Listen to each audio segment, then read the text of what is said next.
Muslim groups in the UK have reported a rising level of Islamophobic sentiments after a British soldier was killed in London by two young men. Although British Muslim leaders have strongly condemned the murder, they say their community is being targeted for a crime they were not involved in. Press TV's Hassan Al-Khatib has the story. Knife crime in London is not new, and it gets very little attention in the media. But the crime in the city's southeast area of Woolwich was a little different. The murdered person was a serving British soldier. The alleged murderers were two young Muslim men. The equation, a field day for the mainstream press. Islamophobic and Zionist groups like the English Defence League used the murder and the media hype to stage provocative protests. Some members of the public posted hate speech like "kill all Muslims."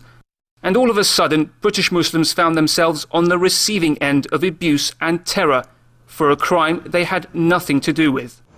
London, and in this particular area of Woolwich, there is a significant Muslim population.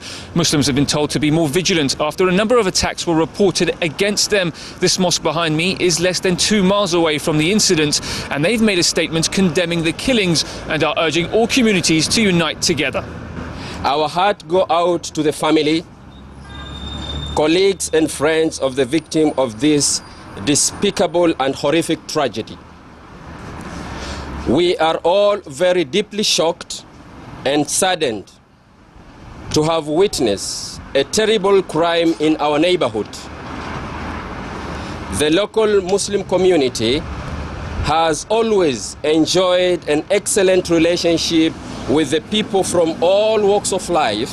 Both of these men should be severely punished as criminals and not as so-called Muslims.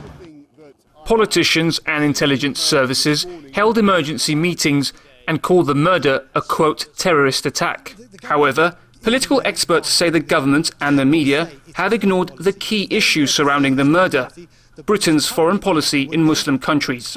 They would say, well, if it's foreign policy, why are we committing these type of atrocities abroad? Why are we behind this radicalization of the whole Muslim world due to our policy? So they have to keep it off the agenda. They must continually claim it's hate preachers or it's, Muslims hate freedom or whatever arguments they put forward. But they can never be honest to the public and say it is foreign policy, because as soon as they did, they themselves would be under the spotlight.